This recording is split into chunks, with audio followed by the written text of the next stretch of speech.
Jabaatanii barannaan sadarkaa addunyaatti dorgomaa ta'uun ni danda'ama jedha dargaggoo Abdii Ahmed.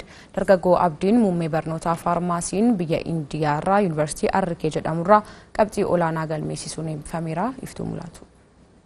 My journey began in Ethiopia, a land of rich culture, heritage and history.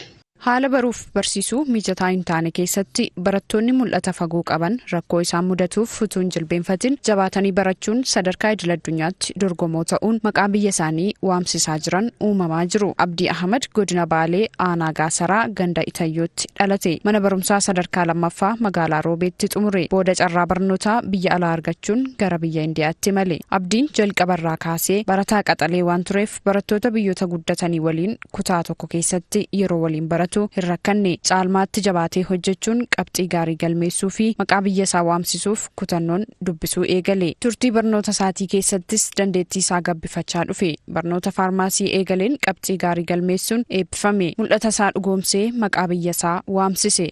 My journey began in Ethiopia, a land of rich culture, heritage and history.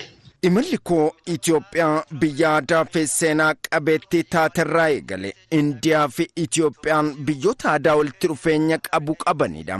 Biyya ofii baanee biyya biroo deemuun rakkoolee hedduu qabaatus carroomuudha. Simannaa uummanni biyya kanaa naaf godhan ammoo rakkoolee hedduu na yaaddessan sana naaf salphiseera. Turtii Yuunivarsiitii Arrikee keessatti taasisenis damee faarmaasiin barnoota argachuun cinaatti muuxannoo qo'annoo fi qorannoowwan garaagaraa gara fuulduraatti na cimsan hedduu argadheen jira. Kaayyoo qabaannaan galmaan ga'uuf jabaatanii aarsaa barbaachisu kaffaluun murteessaadha. Abdiin turtii isaa biyya Indiyaa Yuunivarsiitii Arrikee keessatti badhaasaa fi waraqaa ragaa hedduu argateera. Waan kanarraa adda ta'e hin qabu. Namni beezii gaarii biyyatti qabu achittis dhaqee barataa cimaa ta'ee barataa intarnaashinaal kan wajjin dorgomee injifachuu akka danda'u hubadhee namni kunis narraa ilaalee sadarkaa biyyaa osoo hin ta'in sadarkaa intarnaashinaalittis dorgomaa ta'ee nu dorgomee sadarkaa gaariidhaan hin eebbifamaa yaada jedhu akka argatu jechuudha. Intarnaashinaal konfiraansii garaagaraa ture, intarnaashinaal kompitiishiniitu ture. Achirratti sartifikeeta moordaan gara 20 oliiti kan argadhe jechaadha. Yoo xiqqaate kan Indiyaatti argadhe qofti jecha 20 olii. Barattoonni barnoota isaaniin akka milkaa'aniif deeggarsi maatii olaanaadha. Maatiin Abdii Ahmedis deeggarsa barbaachisu taasisaafii turaniiru. Milkaa'inni barataa kanaas barattoota kanneen biroof fakkeenya ta'aa jira.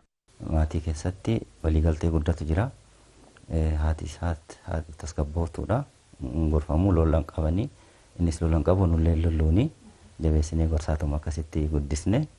Egaa inni jabaatee waa dhageeffachuu waan badaaf gaarii addaan filachuu irraa jalqabe ammoo sirriitti muuxannoo namni barate bu'aa maalii akka qabu namni baranne ammoo miidhaa akkamii akka qabuu fi muuxannoo ufuma jiddu galeessa godhadhee kaasaafii ture jechaadha. Barumsa isaa irratti barataa cimaadha. Sarqama jalqabaa irraa kaasee carraalee hedduu osoo erga guddatee jalqaba irraa argate kanaa olitti baay'ee cimaa ta'uu danda'a. Abdiin jecha isaa ibsuu qabu ani akka osoo dhiisee natti tola.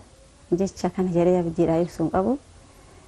Gammachuu guddaan dhagahamee abdiin fakkeenya maatii biyyaa bira taree fakkeenya biyyaaf ta'aa jiru. Sagantaan akkam akka dubbisuu qaban baay'ee irraa baradhee akkasuma namni baay'een iccitiin milkaa'ina keetii maali yoo jedhaniin namni baay'ee iddoo guddaa ga'e jechuudha.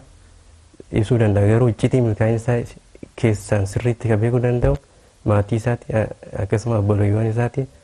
Anis baay'ee irraa fayyadame kanarraa.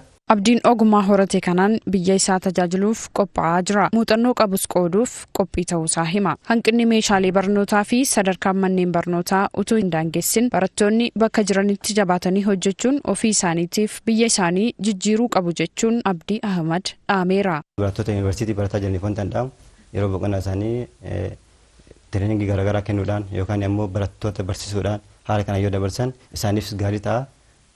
Ammoo barattoota namallee hawaasallee fayyadanii jechaadha. Kanaafiyyuu yeroo boqonnaa isaanii hawaasas fayyadaa ofillee fayyadaa haala isaanii dabarsuu akka qaban yaada.